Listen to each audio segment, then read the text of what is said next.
untuk ni lah, untuk recording yang kita dah ni lah. Okay, jadi saya cuma nak ingatkan ni, sekadar peringatan, untuk artikel review ni, end date dia 13 hari bulan 6 13 hari bulan 6, dan juga proposal ni kita akan start daripada 16 hari bulan 5 hinggalah 6 hari bulan 6 ni. Saya lanjutkan sikit lagi lah. Okay. Kita akan start sampai kita habis semester bila bulan berapa? Bulan 7 ke bulan 8?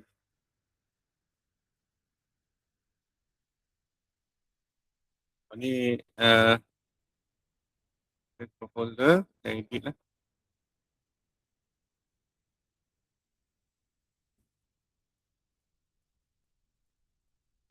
Okay, yang ni lagi 2 minggu kita akan lihat research proposal lah.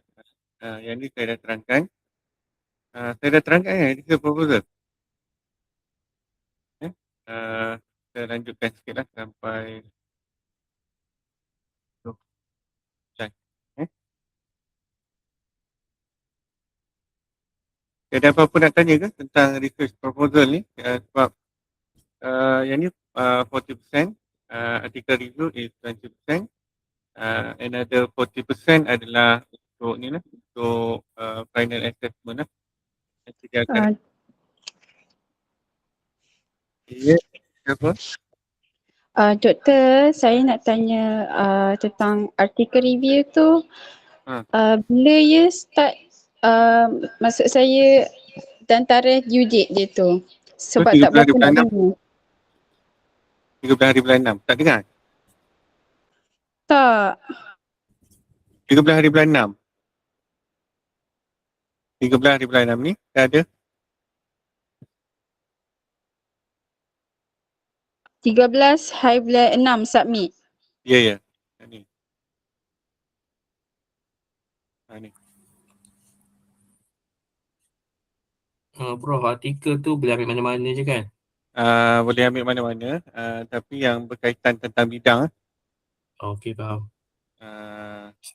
Janganlah nak kaji tentang bintang ke bulan ke. Yang ni kena ni lah. Mana dia punya, bukan saya dah terangkan ke untuk artikel review ni. Okay, artikel review is, sekejap saya show sekejap dia punya ni. Okey.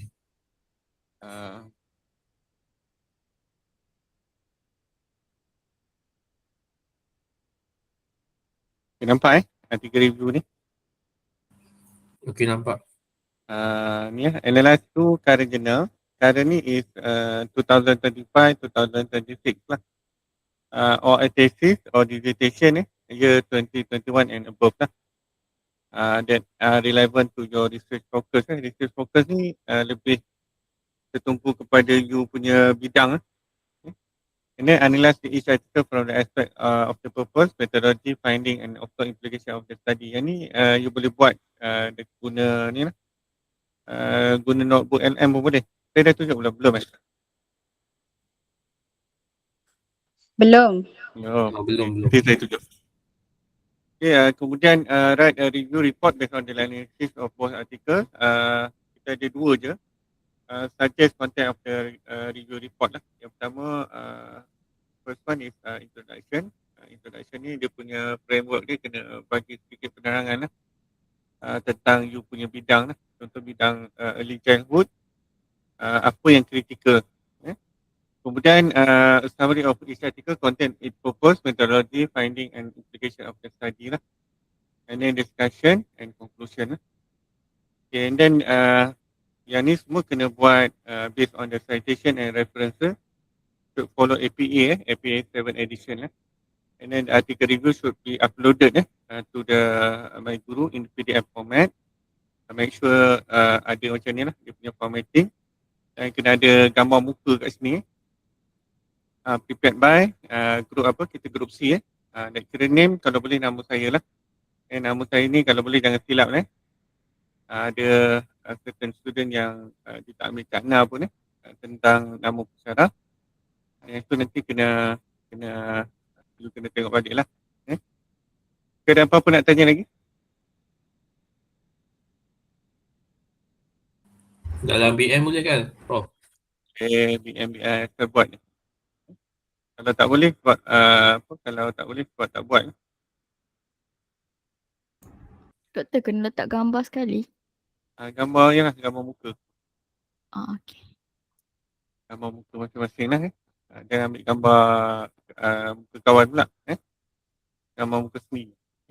Saya tak nak AI. Letak gambar kat sini. Lepas tu nanti clearkan yang ni tak apa nak clear. Ambil yang clear lah. Ambil yang 100 years pun boleh. Okay, contoh bidang ni kamu boleh buat. Semua ada Scopus kan?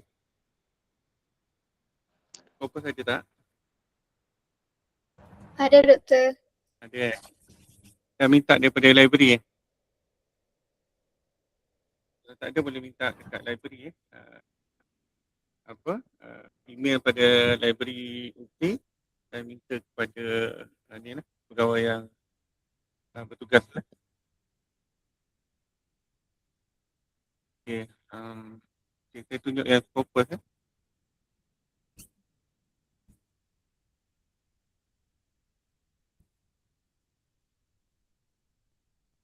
Ini contoh Scopus. Boleh nampak Scopus saya? Untuk Scopus ni biasanya kita akan buat AI query builder ni lah. Okay.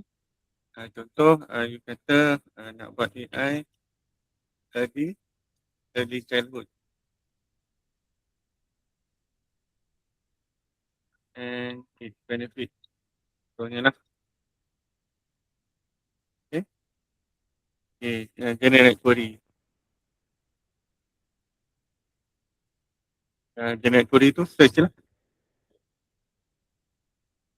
Dia berapa? 2,786. Dia nak berapa? Dia nak 100. Dia nak 2 je kan? Dua je. 2 je. Cari yang paling sesuai. Macam mana nak cari yang paling sesuai ni? Show all abstract ni. Yang paling banyak keyword highlighted lah. Contoh macam ni. Machine learning tadi tak. Kita buatlah artikel. Contohnya artikel yang ni dia ada banyak bidang. Pilihlah bidang art and humanity. Dan kita pilih lebih kepada apa? Contoh neuroscience ke multidisciplinary ke limit tu lah. Kemudian yang ni bentuk artikel lah. Kalau nak bentuk review pun saya tak galakkan lah. Bentuk artikel, bentuk English, human, preschool. Kalau start ni pilihlah journal lah. Lepas tu publication stage ni pilih final, limit tu lah. Okay, contoh bila kita dah screening tu, dipanggil sebagai screening. Screening ni apa yang proses yang kita buat lah untuk kita screen dia punya dipanggil sebagai inclusive kriteria. Kriteria yang kita nak masukkan, inklusif yang kita nak masukkan. Kalau macam eksklusif ni maksudnya yang kita nak buang, kita dah buang banyak tadi. Year ni kita boleh pilih, contoh yang macam tadi dia kata 2021 kan. Betul ke? Soalan tadi, arahan tadi kita buatlah 2022 hingga 2026. Okay. Jadi kita dah ada sini. Contohnya design the effect of pollution ke, dan tak banyak sangat dia begini. Field AI level. Okay, betul yang ni kita ambil. Lepas tu kita ambil paling banyak kuning cluster randomized control open ni. Kalau sikit kita buat 50 lah.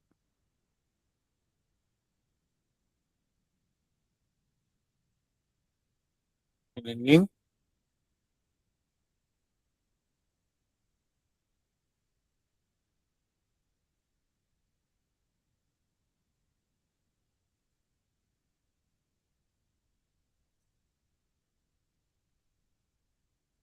Is the impact of AI tool?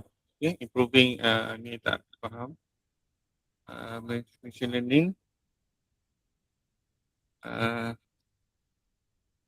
Ni using machine learning untuk AI untuk ni lah, early intervention lah. Tak juga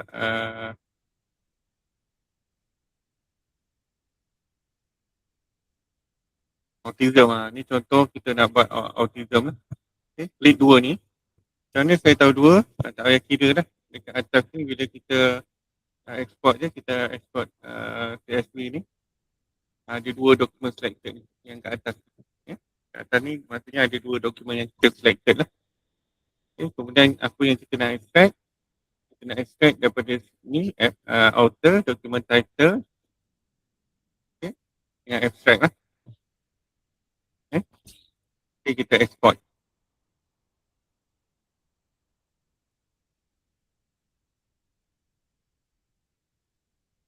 Boleh ke? Kita export tu dia akan ada kat sini nanti lah. Dia prepare. Boleh.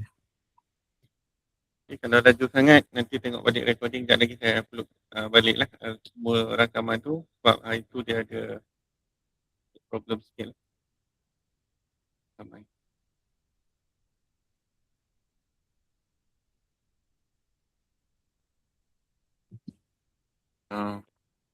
Okay, lepas tu kita buka lah notebook LM kita.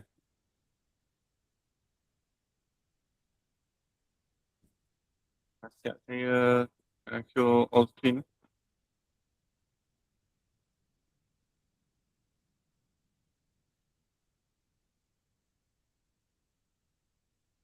Okay, nampak dah notebook LM. Okay, ni buka notebook LM. Yang pertama tadi kita nak buat introduction ni. Introduction dekat kita punya Scopus kan.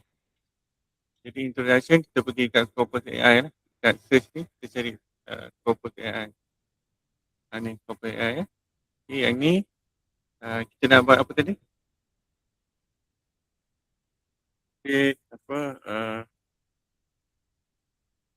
why AI in early and important and this happen. Okay, why AI in early childhood is important lah and this relevant references. Kita cari ya, tentu. Yang ni kita nak buat introduction kan, dia suruh buat introduction tadi. Yang ni. First kena ada introduction lah. Okay. Yang kedua ada summary. Summary nanti saya ajar. Okay. Dah ada semua ni summary dia. Ni untuk introduction. Copy je yang ni. Summary pada clipboard. Lepas tu kita paste lah. Dekat kita punya ChatGPT kita. Okay. One paragraph in 250 words. Okay. Something in text citation and reference in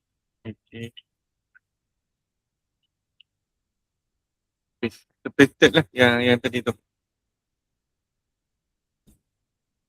Kita boleh nampak yang saya tunjuk ni. Jadi bila ni kita buat lah. Nanti dia akan ambil intro daripada apa yang kita paste lah.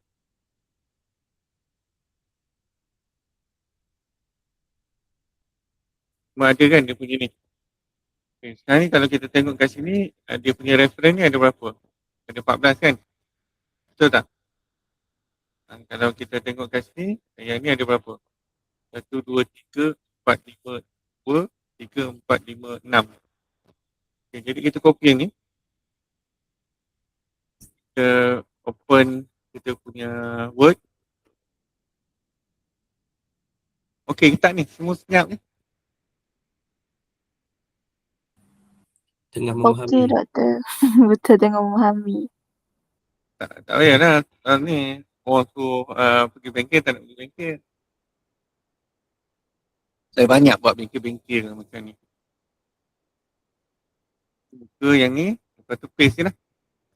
Paste tadi, kan ada rujukan-rujukan ni, adudu ni semua ni. Bukan adudu ni between berbual tu. Jadi kalau reference kan ada reference ni 1, 2, 3, 4, 5, 6, 7, 8, 9, 10, 11, 11 kan. Jadi kita buka balik Scopus tu, show all 14 references ni, kita extract, export pada RIS lah. Kita nak buka Mendeley, kalau yang ni RIS kita buat citation information ni export lah.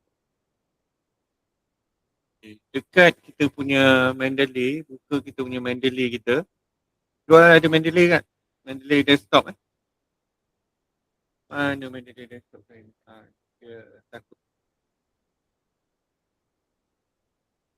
Ada Mendeley tak? Dia ada dua Mendeley desktop dengan Mendeley saja. Dua-dua tak ada. Buat Ada lah. Pro baru nak download. So,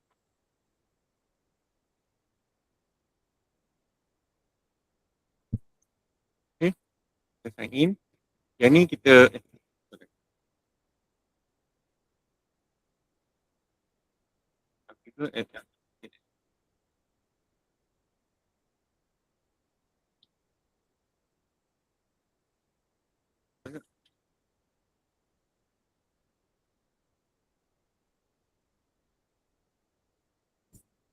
takut.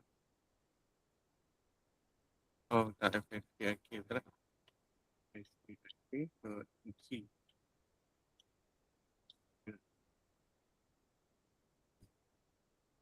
Ni semua Mendeley lah. Kat sini nanti, dia tak banyak. Nanti saya tunjuk macam mana nak download Mendeley desktop ni. Tu Mendeley. Kemudian daripada UPM daripada UM semua minta saya buat buat bengkel Yang ni apa? Nak buat ni tadi apa? Class master lah. Okay. Class master tu kan kita dah buat class master tadi. Tarik je yang kita dah buat tadi tu, yang kita dah download RIS file tadi. Kan kita dah download RIS file tadi kan? Download ni. Download RIS file ni, tarik je. Ni semua. Author ni kita sort ikut urutan lah. Okay, jadi dekat kita punya ni nanti, contohnya macam alum yam ni, kita insert lah reference kat sini. Insert alum yam. Okay, insert. Paste lah kat sini. Ni. Okay. Alum yam. Lepas tu, alum yam apa lagi? Arias ni. Arias. Okay. Insert citation. Paste. Kalau ada dua, kita dekat Mendeley, Arias ada Arias. Kan? Arias. Tak je lah. Okay. Lepas tu kita ada Velas Quest. Tak je lah citation. Tak Velas Quest.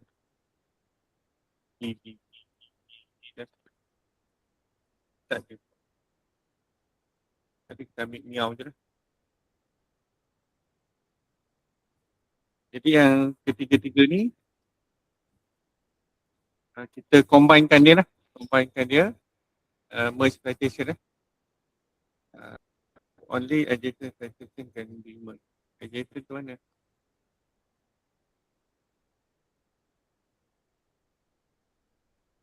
Tu yang tak ada comma kalau kita buat comma tu dia ada adjacent ni. Okay. Dah siap.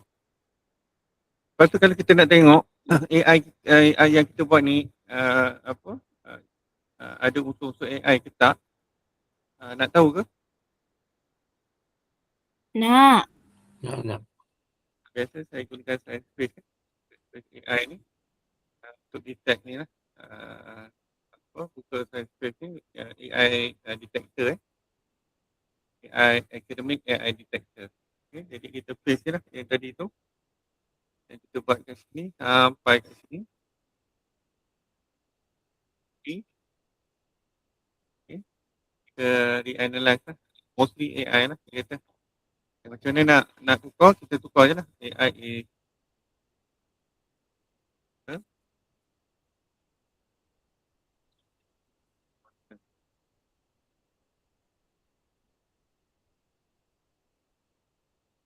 jadi childhood. Okay. For example, it's because it also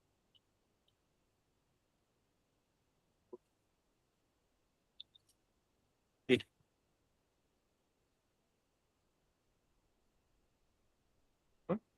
children jadi during ketika okay. Kita reanalyze balik. So lah, tapi dia kata ada low AI kat sini jugalah. Okay. During ni kita boleh tukar lah. Ini critical period, crucial critical period of cognitive.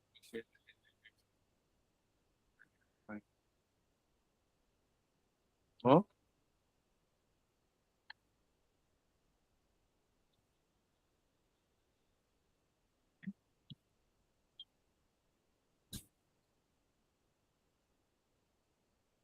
dia ada juga low AI satu sentence. Okay, tak apa. Kita copy dulu yang ni. Paste kat sini. Okay, excited and so crucial. Because what in also in the period kita buatlah kena ni. Okay. Dia balik. Paste balik kat sini. Sama juga.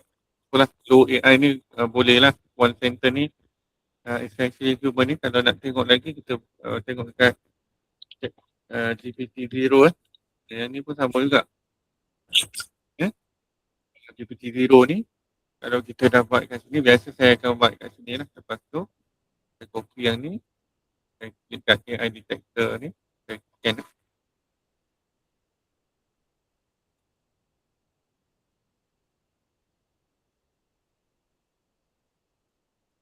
Dia kata AI 2%. Boleh kalau AI 2%,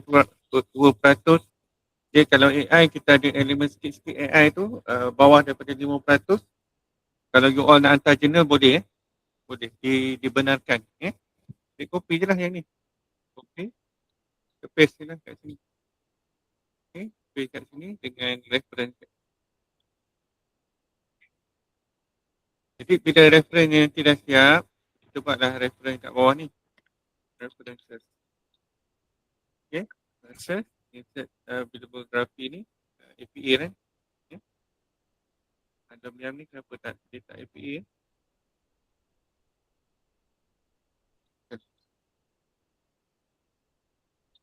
Okay.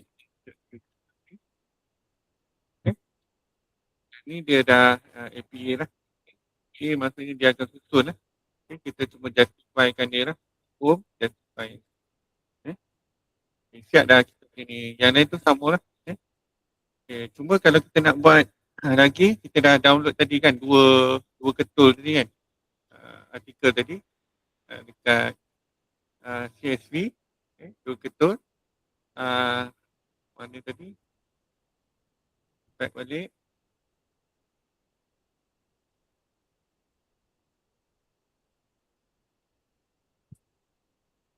Kat search kat search tadi. Kan kita dah ada searching tadi 127 tadi. Kat history kita pilih balik lah. Kita nak dua je kan. Kita nak dua je. So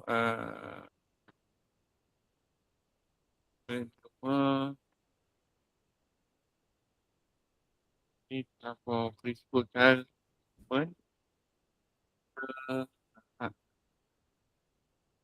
teknologi.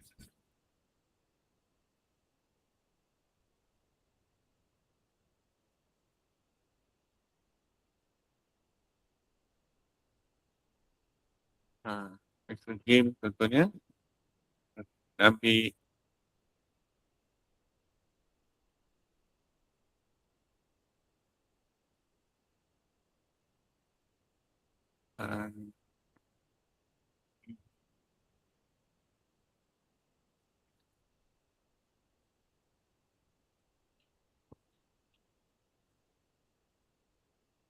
dalam bidang education ni.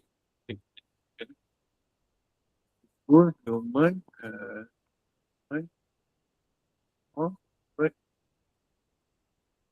autism. So, autism.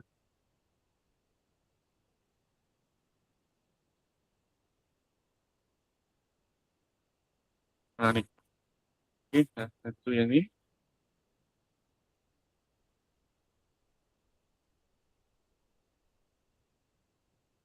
Ini. Dua kan? Nak dua je kan? Kita export kepada apa? Export kita kena buka kita kena download lah. Ini download via PDF. Download PDF lah.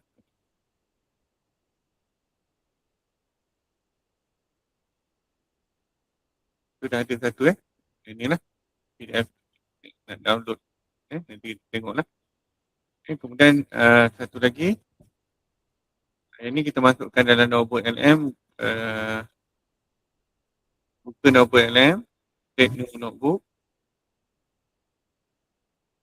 Okay, kita buat deep research. Kita masukkan yang jurnal yang kita download tadi tu. Okay. Ada dua kan? Tu. Okay. Tu kita add lagi sources. Masukkan lagi satu. Masukkan lagi satu yang kita tulis tadi yang mana? Tu. Okay. Download. Ada dua kan? Nak dua je kan? Betul ke nak dua je kan? Kita kat ni. Apa nak buat LM ni? Kita klik sekali lagi. Jadi kita tarik lah.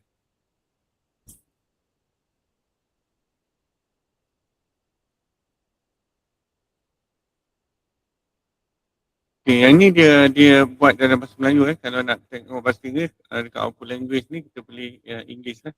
English. Okay, lepas tu dia nak apa tadi?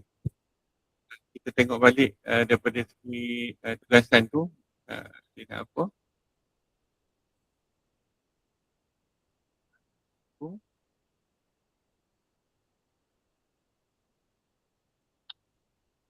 Ada apa nak tanya ke? Semua senyap je? Boleh?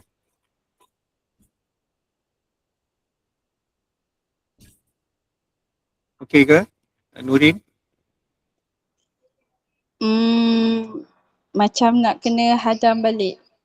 Betul lah. Tapi saya boleh kot. Ni kat dapur InsyaAllah. kita pukul ni tengok apa yang dia nak. Ada material timer ni. Timer list tu. Senang je. Tak payah kejap je boleh kejap Dia tak payah pening-pening kepala banyak sangat. Apa? Okay. Material Ya.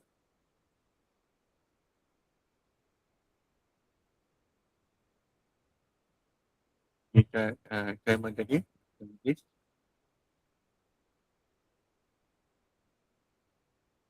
Dah download belum? Ni dah download. Jadi nak apa tadi? Nak analyze a summary each article, content purpose, methodology finding yang ni nak. Paste ni lah kat ChatGPT suruh extract data tu. Okay.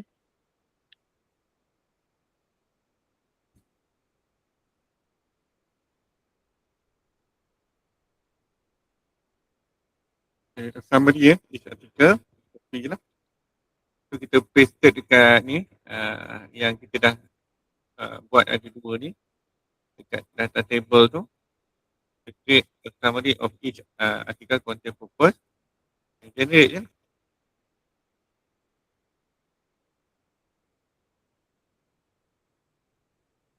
Nanti dia buatkan untuk kita yang ni pun tak, kalau tak dapat nak buat tak tahulah saya. Senang sangat lah. Tu dah ada, dah siap. Kalau kita nak tengok summary yang ni lah. Okay, artikel ni apa dia punya purpose dia apa, method dia apa, finding dia apa, implication dia apa. Sama juga macam ni. Excel game ni apa, dia punya method dia apa, finding dia apa, implication dia apa. Copy je lah. Export to sheet. Okay. Ini kita copy lah. Okay, copy. Contoh yang pertama ni.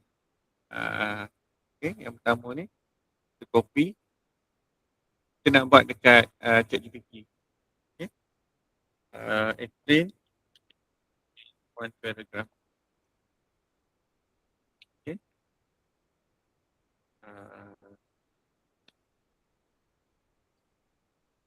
Dia akan explain lah. Ni dia artikel aim to develop machine learning, the study use, apa dia, it apply for supervised machine learning, namely as apa, balance forest, the finding show that the balance random forest classifier apa dia. Okay, yang ni untuk ni lah. Okay. Paste lah. Kat ni. Kat ni. Okay. You punya tugasan tu lah. Okay. Okay. Dia nak apa lagi? Nak summary. Lepas tu discussion lah. Compare both article in aspect of implemented finding and study kepada past year or expert review. Okay, discussion. Tadi summary kita buat discussion pula. Extract je lah yang ni. Right? Extract one.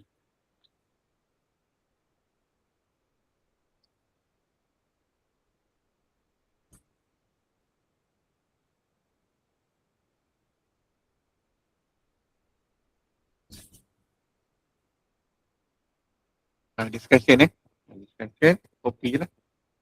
Dan apa, nombor LM tadi tu. Tadi kita buat summary, kita nak buat apa, discussion pula. Okay, jadi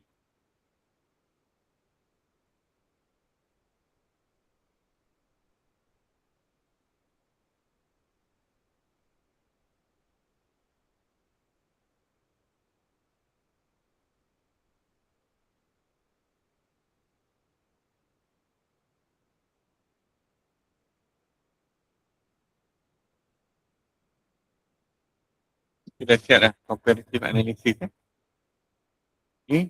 Misalkan lah, ni comparative analysis method, key finding, implication, study purpose. Okay, kalau nak buat, copy je lah semua ni, export ni. Kita daripada sini tadi, kita copy lah. Copy, lepas tu kat sini nanti, kita paste. Kita buatlah ni, discussion. Tadi, discussion, compare both.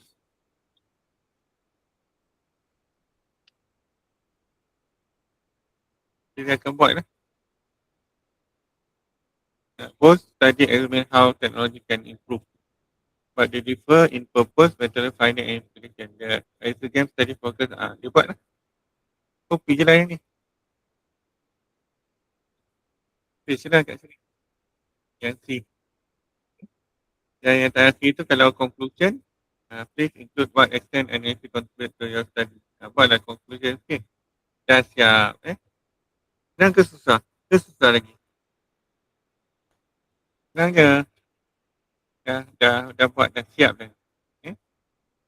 Ni kalau nak ikut saya punya reference, dia buat macam ni lah. Kalau nak ikut APA 7 edition saja, dia tak ada Scopus lah, dia ada DOI sajalah. Dia tak ada Scopus kan, dia ada yang ada DOI, ada yang tak ada lah. You all dah ada ni ke OKID? Belum lagi. OKID dah ada ke? OKID. Belum. OKID ni kena register lah. So, student master kena register. Pastikan register dengan akaun UPSI kalau macam saya tengok nama saya sehari. Ni lah. Ni saya lah. Universiti Pendidikan Sultan Idris dengan UTM. UTM dulu saya belajar ke UTM. Okay. Ya. Okay. Yang saya buat semua je lah. Artikel-artikel saya, kawan-kawan berada. So, yang ni saya review computer science. Okay. Elsevier, semua dan sebagainya lah. Yang ni kena ada lah. Senang. Okay. Corpus ID, ID pun kena ada, kena masukkan. Okay. Okay. Ini buku 3 dokumen baru. 200 dan baru. Ada apa-apa nak tanya ke tentang tugasan ni? Saya dah terangkan lah. Banyak lebar lagi saya terangkan.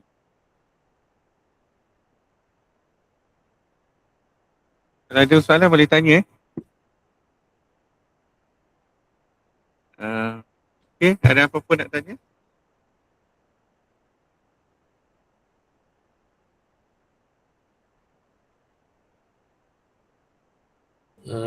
Dekat OKID tu kena upload situ juga ke? Okay, ID. Tak faham. Maksudnya? Tadi yang kita buat yang artikel tu kena upload dekat situ juga ke? Tak ada. Yang tu contoh kalau nak buat artikel lah. Oh, okey, faham. Tak ada, tak payahlah. Doktor, Ha. hari ni record tak? Rekod. Setiap pertemuan tu saya rekod. Cuma saya tak sempat upload lagi. Kalau esok saya upload semua lah. Okay, kita tengok kita punya ni lah. Kita punya apa tu? Kita punya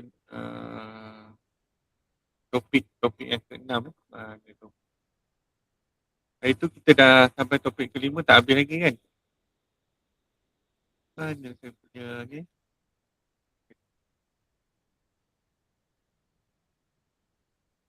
Ni. Quantitative and qualitative.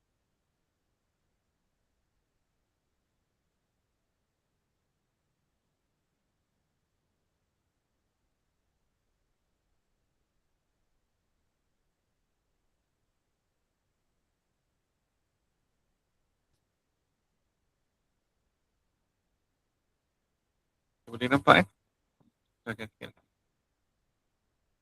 Kita rasa minggu lepas kita tak habis lagi Tengok quantitative and quality and research. Learning objective ni basically we want to describe what is quantitative, what is qualitative, what is differences between experimental and non-experimental quantitative research and so on. Okay. And then for the research paradigm, research paradigm ni basically research approach lah yang kita nak. Worldwide view perspective led by community is based on the set of assumption, concept and values and also practices lah. Okay. Yang ni tadi kita ada 3 lah, quality, quality and research lah. Apa yang paradigm yang terbaru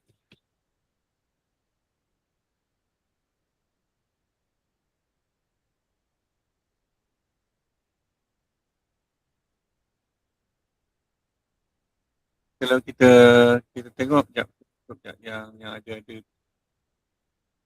ganggu.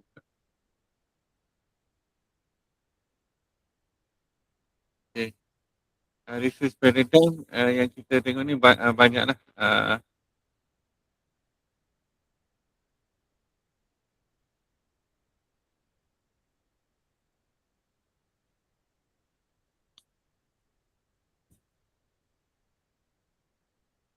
Okay. Other than quantitative, mixed method research, and then kita ada juga pragmatism. Pragmatism is focused on solving research problem rather than following one method lah. Okay, and then kita ada juga transformative paradigm. Transformative, for example, dia fokus pada social justice lah, equality, inclusion and change. For example, a study on how AI who support students with disability can use transformative paradigm. Other option is we call it as a critical paradigm. Critical paradigm ni kita nak tanya siapa yang terima benefit okay? Who is control the knowledge.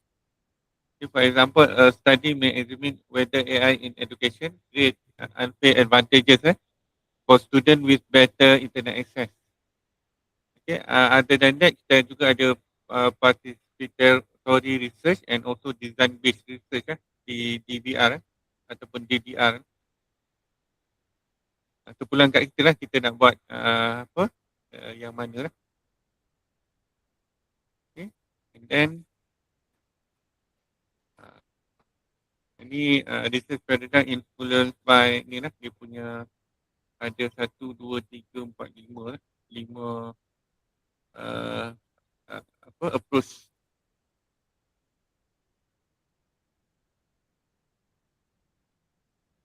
Okay, sekarang ni ada apa-apa nak tanya? Okay, first one is ontology. Ontology asks what is nature of reality. In this research, this means how researcher understand what is real. For example, a quantitative researcher may believe that reality is objective and can be measured using numbers. Okay. Qualitative researcher may believe that reality is subjective because different people they have a different experience and same situation differently. Second element is epistemology. Epistemology asks what is the relationship between the researcher and knowledge being studied. In simple terms, it explains how we know about what we know. For example, in quantitative research, researchers usually try to remain neutral and separate from the participant. Okay, yang tu adalah epistemology. Okay, and then we have methodology. Methodology asks how should the researcher find the knowledge. Okay, for example, if the researcher want to measure student achievement, a survey or test may be used. And fourth element is archaeology. Archaeology asks what is the role of value in research. Yang ni lebih kepada value, perspektif masing-masing. Belief, ethics, influences. Okay. And in other research, especially qualitative and also critical research, the researcher may openly recognize the value, the culture, personal interpretation, and so on. And then the final element is rhetoric. Rhetoric asks what kind of language and communication should be used in the writing and discussion research. Okay. Quantitative research often use formal, objective, and technical language, such as the finding indicate, the result shows a significant relationship, and so on. But in quantitative research may use more descriptive language because it explains the participant experiences, meanings, and also the story. This is simple explanation about the 5 elements. Ada apa? Ontologi. Ontologi kita ceritakan apa yang berlaku yang berlaku lebih kepada apa? Berita semasa lah. Epistemologi adalah nilai ilmu tu sendiri, macam mana kita faham lah. Method is bagaimana kita nak suatu research tu dijalankan. Arkeologi menerangkan tentang value tentang peranan.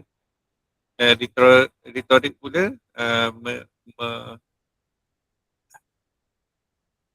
explain dia menerangkan tentang research is communicated bagaimana research tu berhubung.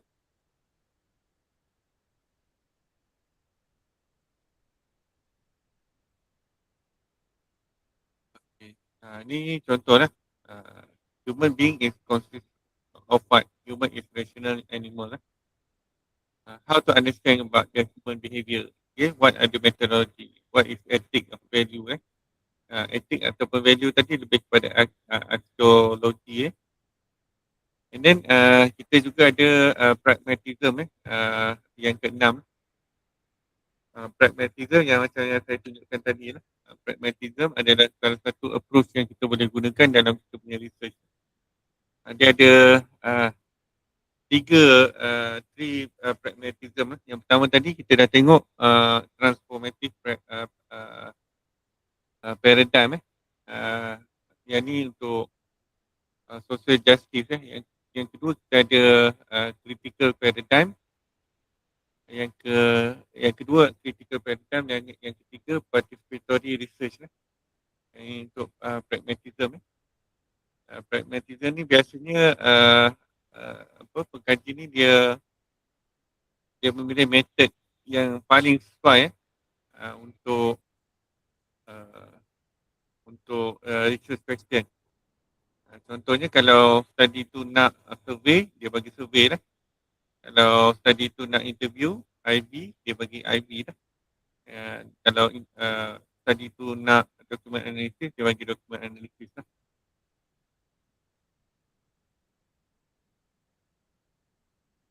Ada apa-apa nak tanya boleh? Yang ni kita ada 3 lah. Ini saya tak pergi kepada lebih lanjut lagi. Sebab nanti kita akan buat. Okay, how does Khmer people live in jungle? How do they develop their language? Ini kita nak katakan apa?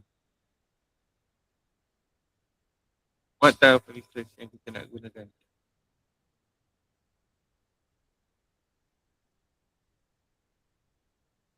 Kita nak gunakan research apa ni? Aina ada? Aina driving ni ke? Ya, doktor. Driving ke awak buat Grab ke? Taklah. Itu? Driving ke? Yang ni apa dia? Dia kita nak gunakan apa ni? Quanti ke? Mixed method ke? Quanti ke? Ni, Khmer people ni. Maisara ada Maisara? Ada, doktor. Kita nak buat apa ni? Siapa?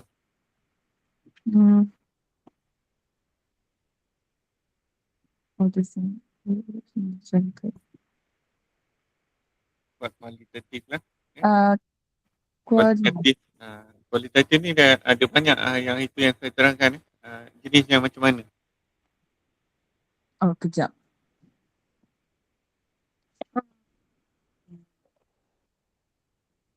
Dia lebih kepada etnografik. Etnografik ni lebih kepada the way of life, culture, language development. Jadi dia punya jawapannya this type of research the best is quantitative research because the study focus on understanding human experience.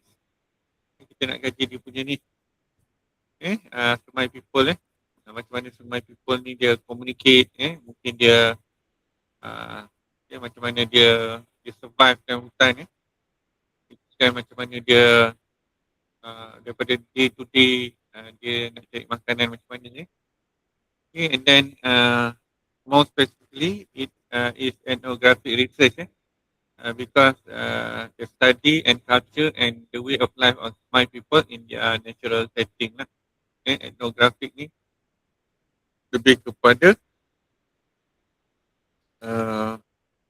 culture.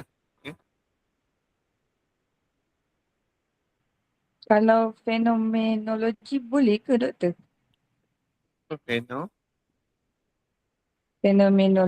Fenomenologi.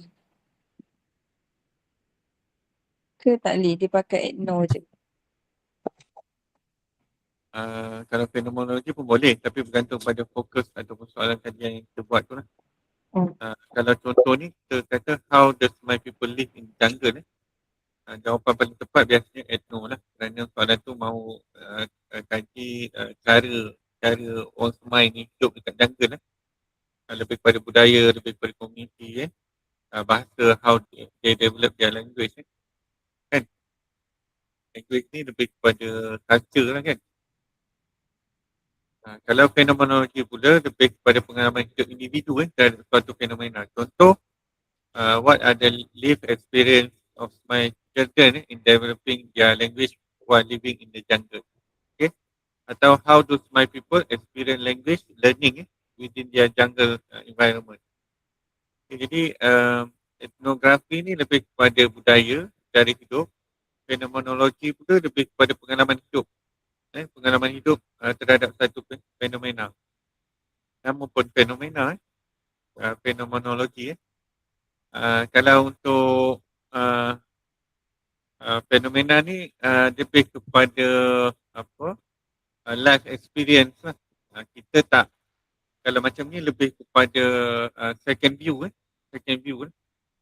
Maksudnya kita tengok cara diorang, contohnya cara diorang berpakaian ke, cara diorang makan ke. Yang tu kita yang interpret. We interpret in the second view lah. Tapi kalau kita nak buat fenomenologi, lebih kepada fenomena lah. Contoh pengalaman hidup lah. Contoh macam tadi, bagaimana orang Semai ni dia belajar language dia dekat dekat hutan. Jadi itu lebih kepada dia punya ni pengalaman hidup dia sendiri lah. Maksudnya report kita nanti tu bukan kita yang report mereka yang report. Itu lebih kepada fenomena lah. Tapi kalau nak lebih spesifik, kita boleh buat case study lah. Case study ni khusus pada satu komuniti lah, ataupun lokasi tertentu lah. Okay. Boleh juga kita fokus satu kampung ataupun kumpulan tertentu lah. Boleh ke? Siapa tanya tadi? Okey, doktor faham. Masalah ni. Jadi yang ni lebih kepada ni jangan kecewa, yang ni lebih kepada etnografi. Kamu punya kajian tentang apa? Saya ke? Saya punya kajian pasal apa tu? Macam mana nak ajar non-educators untuk AI ataupun STEM. Itu kamu gunakan fenomenologi ke?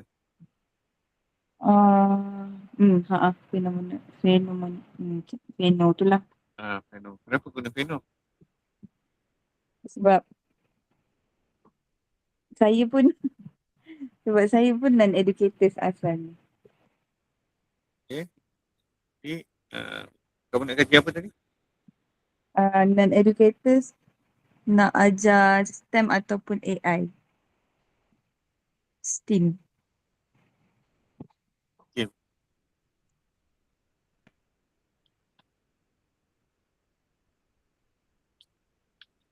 Kalau nak ajar STEM ataupun AI guna fenomenologi sesuai, tapi syarat fokus kajian adalah pengalaman hidup non-educator tu lah, kena classify non-educator dulu lah. Okay. Maka fenomenologi memang sesuai lah. Contoh the life experience of non-educator in teaching STEM ataupun STEAM and AI and artificial intelligence phenomenological study lah.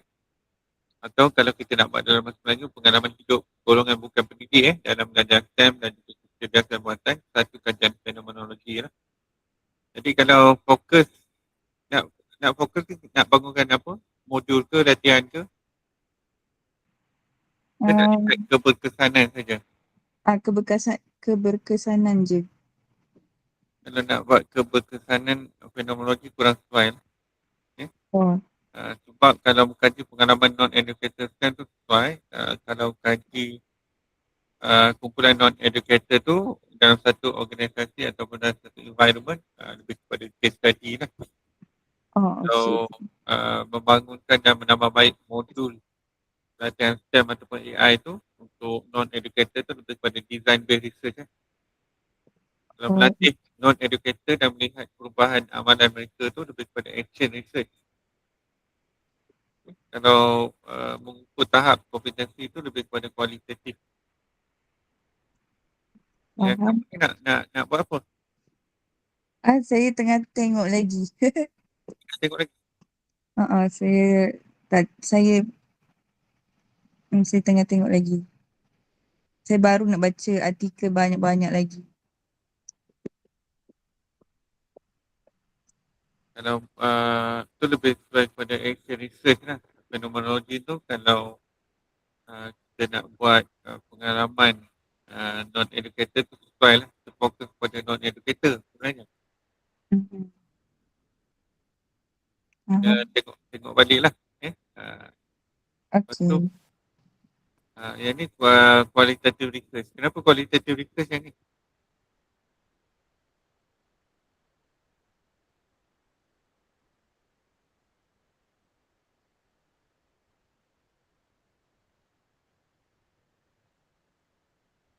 Kenapa? Kenapa dia kualitatif?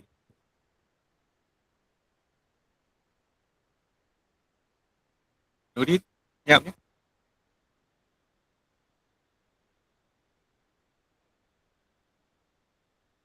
Nuri ada ke? Daniel Sellen lah.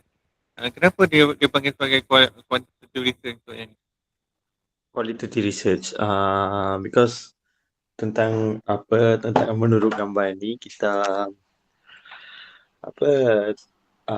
tanya tentang experience towards their work.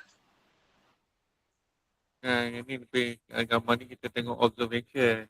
Kita tengok people, observing people Yes. behavior, interaction dia macam mana, real life practice apa dia.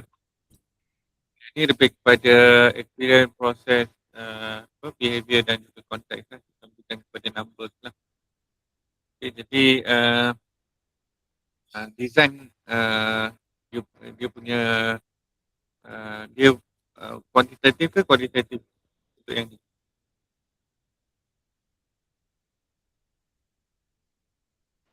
Design. Kuanti tu kuali lah kan? Kuali. Quality. Lepas tu kalau kuali ni apa dia? Jenis apa? Aisyah ada Aisyah? Ada doktor. Dia lebih suka kepada apa kalau kuali? Apa dia? Quantity research. Yalah dia kualitatif tapi jenisnya macam mana?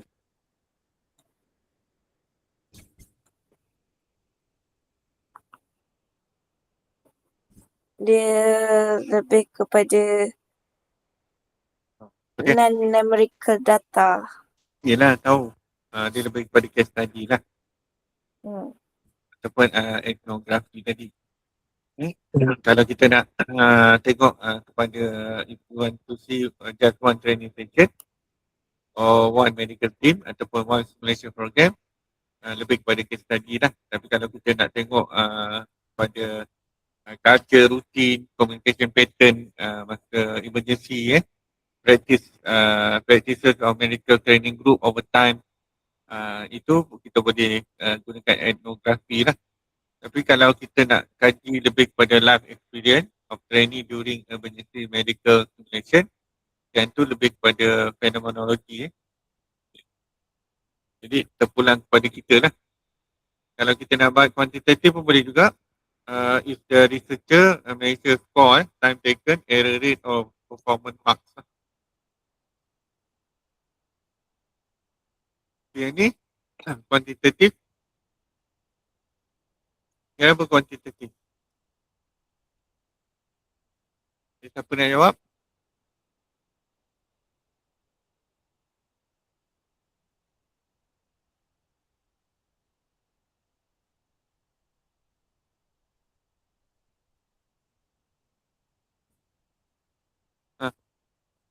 Apa? Jawab. Priscilia. Why quantitative?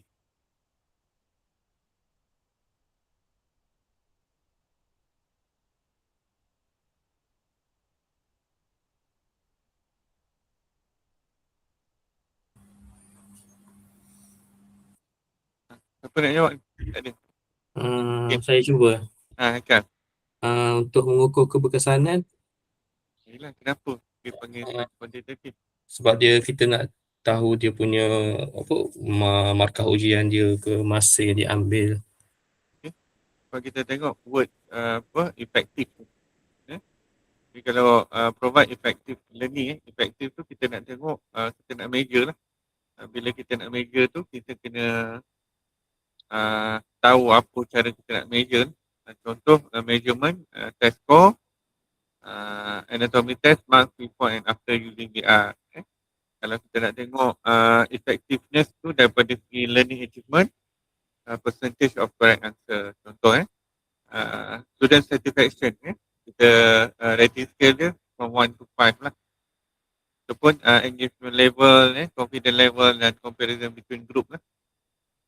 Contoh tadi ni kita nak tanya, does learning human anatomy through VR improve student achievement compared to the traditional learning?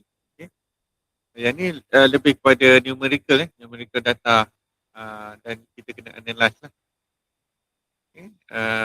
Quantitative sebab dia gunakan score, percentage, mean, standard deviation dan juga statistical correlation. Effective, the word effective. Yang ni. Maksudnya kita boleh ukur lah. Ini contohlah characteristic of three research paradigm. Kalau non-numerical, narrative and visual data and so on.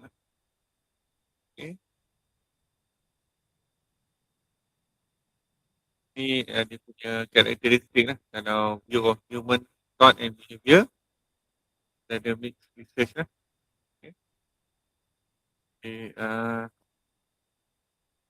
Exercise. Kita ada research paradigm tools. Ini banyak lah. You all kena buat nanti. Untuk independent variable, kita ada dependent variable, mediating variable, moderator variable and extraneous variable. Ini kita akan tengok sekejap lagi. Sebelum tu ada apa-apa nak tanya?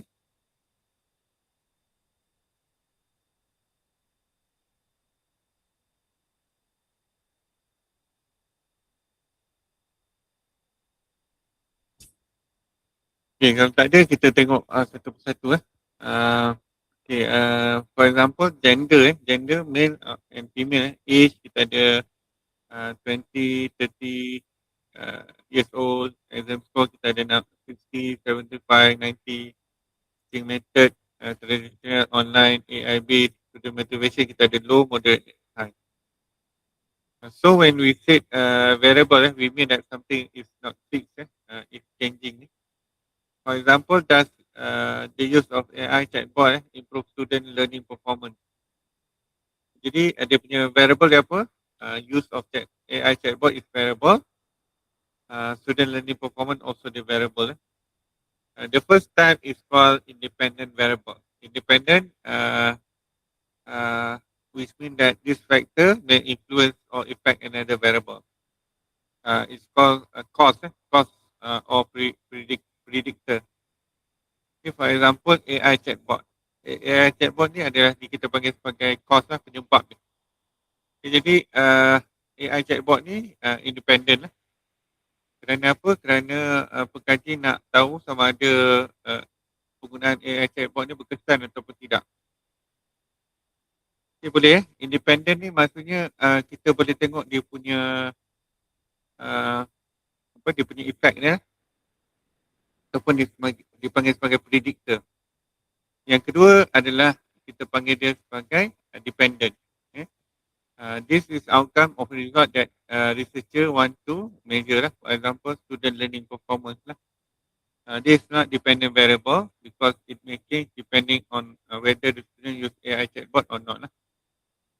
Okay, so dependent variable can affect the dependent variable.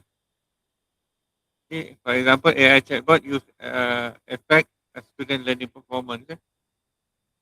Yang kedua adalah dipanggil sebagai dependent variable. Okay, dependent ni adalah outcome ataupun result kepada independent variable. Contoh, kalau kita ada AI chatbot. Faham ke tak faham ni? Ke benda lagi ni?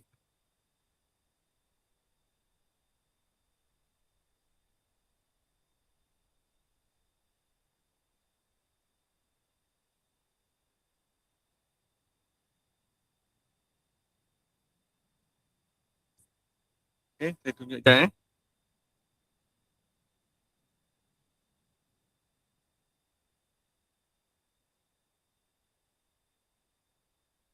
Okay, use of AI chatbot ni. Boleh nampak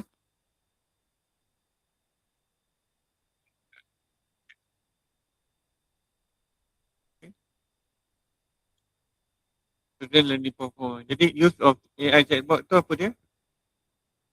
AI chatbot tadi adalah independent variable. Independent ni maksudnya kita nak tengok apa impact AI chatbot. Okay. Boleh ke?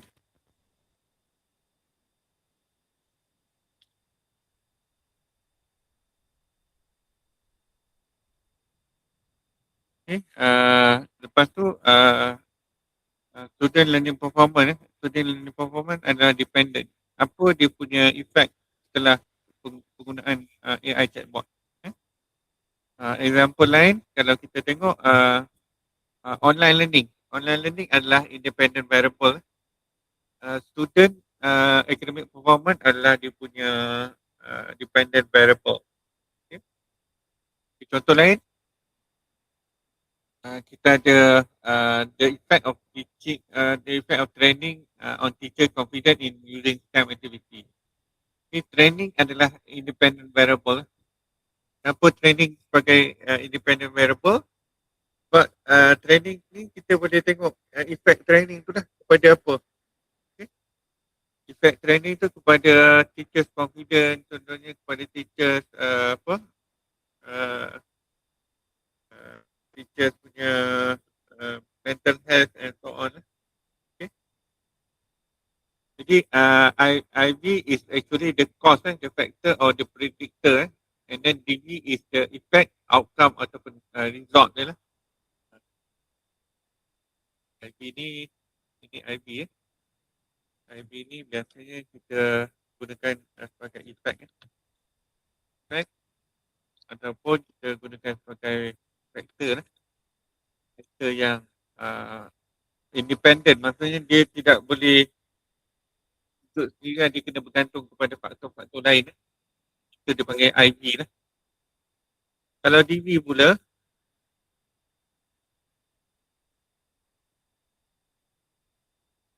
IV, kalau DV pula adalah dia punya effect.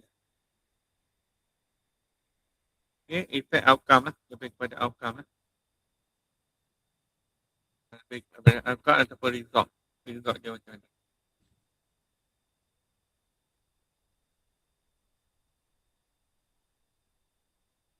Okay, result dia macam mana. Contoh lain,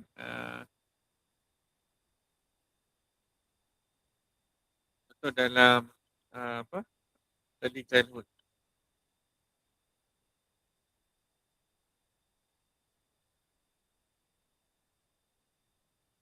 Okay, contohnya the effect of storytelling activity on preschool children vocabulary development. Jadi storytelling activities is IV lah. Storytelling sebab dia adalah predictor. Okay, dia adalah dia punya effect ataupun factor lah. Okay, dia punya DV dia adalah vocabulary development. Okay, progress dia. Apa dia punya outcome ataupun dia punya output dia. Okay. Contoh lagi, the effect of play-based learning on children's social skills. Okay. Yang ni mana satu IV, mana satu DV? Siapa boleh jawab ni? Raudatul Syifa ada ke hantar adik pergi tuition? Ada doktor. Yang kat sini mana IV, mana DV? Ngantuk lah tu.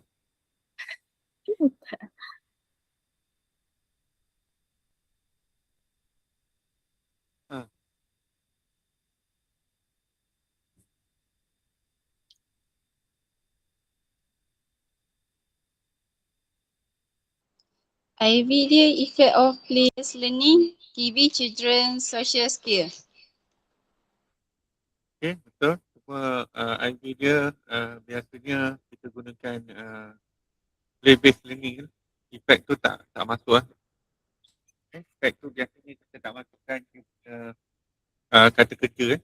Yang ni adalah dia punya IV dia. Children on social skill ni biasanya okay, kata-kata lain lah. Ini adalah dia punya outcome dia. Biasanya kalau kita tengok play base ni pelajaran diukur pembelajaran melalui permainan tu diukur adalah faktor yang dikaji lah. Play based learning manakala kemahiran social learning skill tu adalah hasil yang diukur lah. Okay, contoh lain, the effect of music and movement activity on children motor skill. Okay, jadi music and movement activity adalah IV dia, children motor skill adalah dia punya DV dia.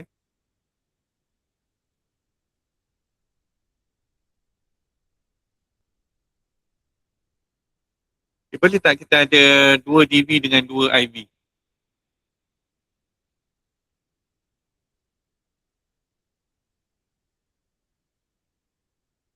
Kalau Datuk ni tadi saya panggil keluar dah.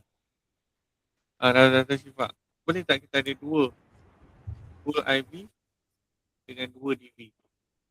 Boleh kot. Boleh kod, janganlah ada kod dekat belakang tu. Kalau macam play based learning tadi kita boleh tambahkan apa? Maksudnya? Kalau ada 2 DV, 2 IV, satu lagi kita nak apa?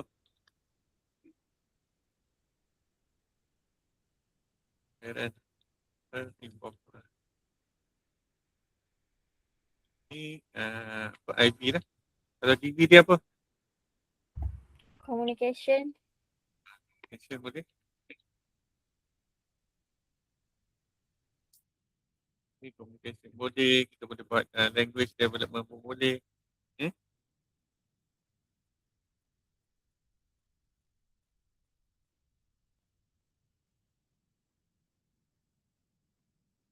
Okay, for master level, you can have 2 IVs and 2 DVs. But you need to explain why each IV is important, how each DV will be measured. Okay.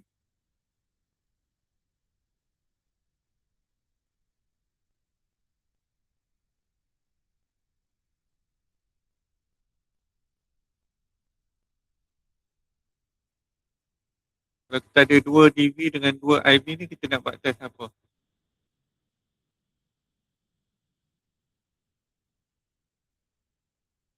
Kita nak buat test multiple regression.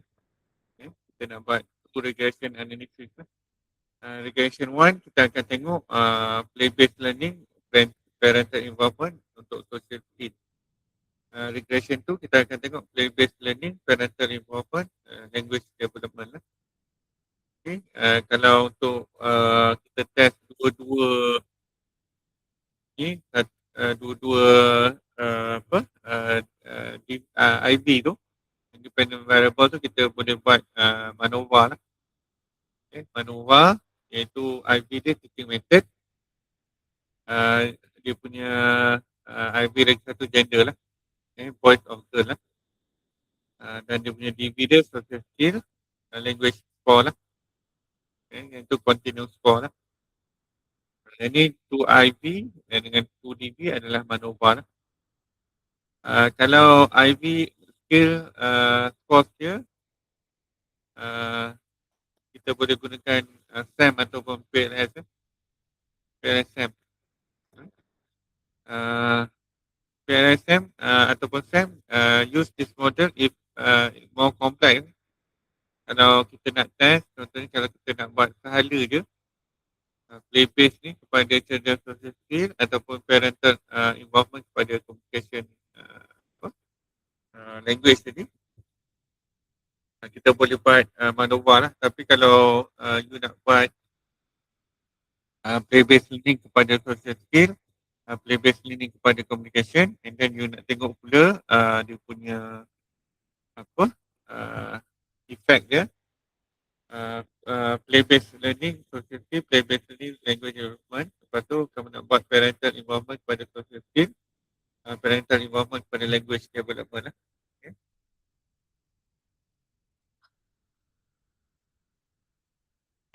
Jadi untuk predict outcome ni kita boleh gunakan multiple regression untuk compare group ya. Group kita ada 2 group, kita gunakan MANOVA.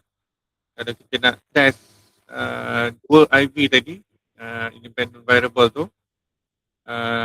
kita gunakan two-way MANOVA. Two-way MANOVA. Kalau kita nak test many paths in one model, kita gunakan PLSM. Kemudian kalau kita nak test simple relationship only, kita gunakan Pearson correlation. Okay. Boleh ke? Ke pening? Jadi untuk master, level master ni biasa kita gunakan apa? Satu IV, satu DV cukup dah.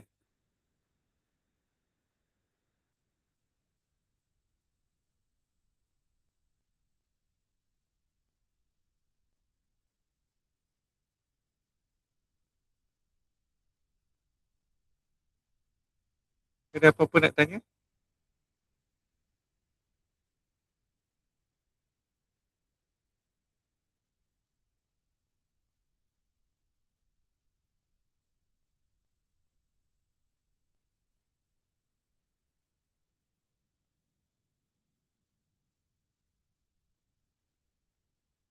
Ada apa-apa nak tanya setakat ni?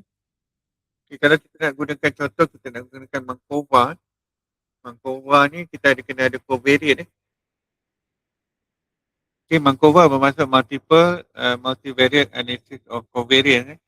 Digunakan untuk melihat perbezaan pada 2 ataupun lebih dependent variable berdasarkan kepada independent variable sambil mengawal faktor luar external tadi.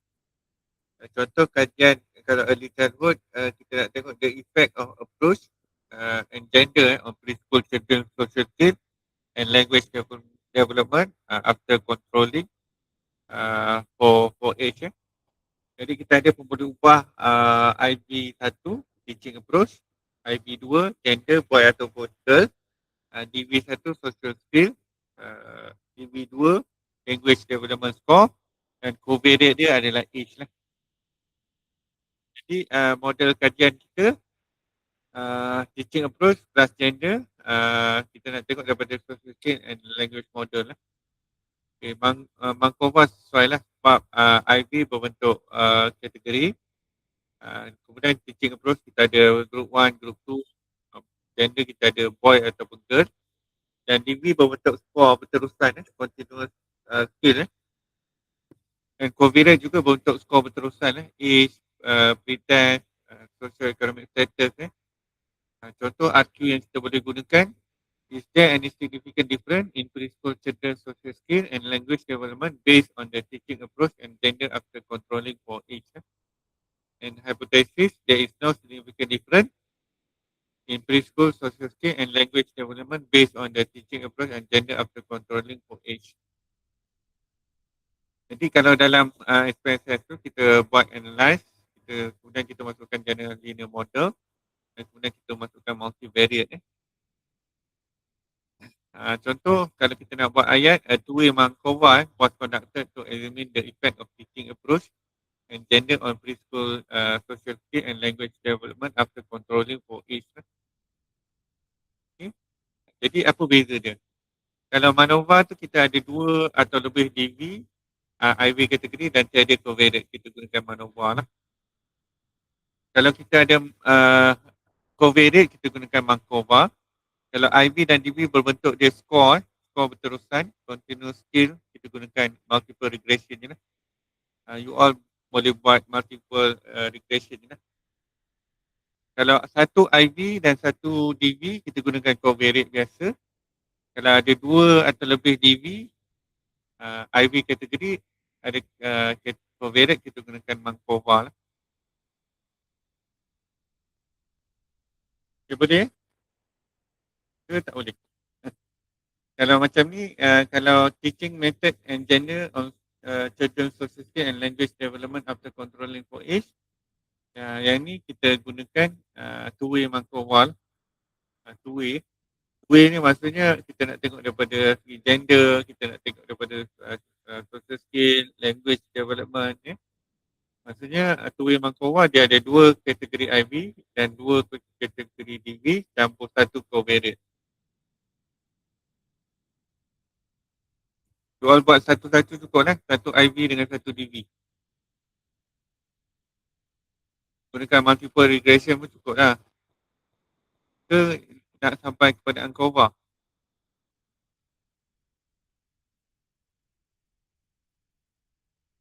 Tak faham. Tak faham nanti saya tunjuk lah. Dah malam dah malam nak tidur je kan. Tak apa nanti saya tunjuk lah IV dengan DV ni. Apa beza dia. Boleh tak kalau saya nak gunakan PLSM kalau saya punya responden bawah 200?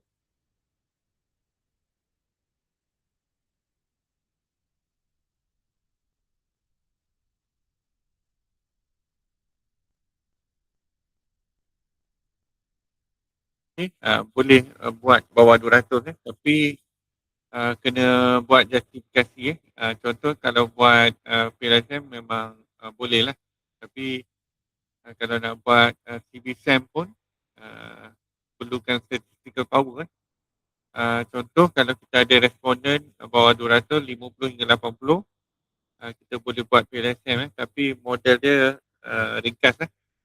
Biasa kita boleh buat model sederhana 100 hingga 150. Kalau lebih 200 kita model lebih baik lah, lebih kuat. Contoh kalau kita kata the influence of digital storytelling, parental involvement and teacher support on preschool children language development and social skills. Yang ni kita boleh buat PLSM lah. Kita guna 10 rules saja. Contoh kalau minimum sample sama dengan 10 darab dengan bilangan anak panah yang masuk ke satu konstruk, kita ada 30 responden. Okay. Cari dekat internet tu 10 times rule. Ini kalau nak faham, cari dekat internet 10 times rule. Yang ni 10 times rule. Ini 10 times rule. Yang ni kalau kita nak tengok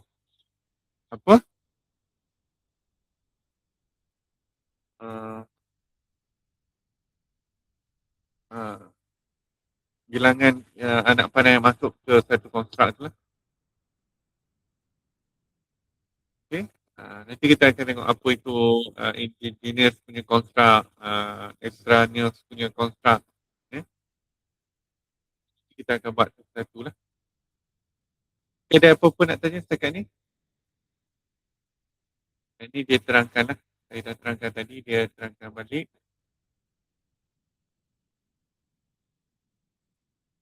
Dependent apa dia, rating apa dia. Biasa kita gunakan moderator lah.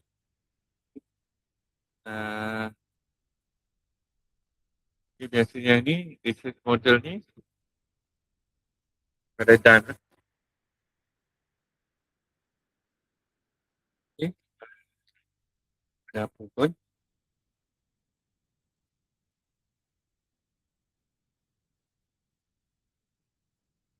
Ni tengok dia punya quantitative kan. Kalau quantitative kita tengok causes and impact punya ni. Type. Ada apa yang ni lah. Yang common qualitative research approach.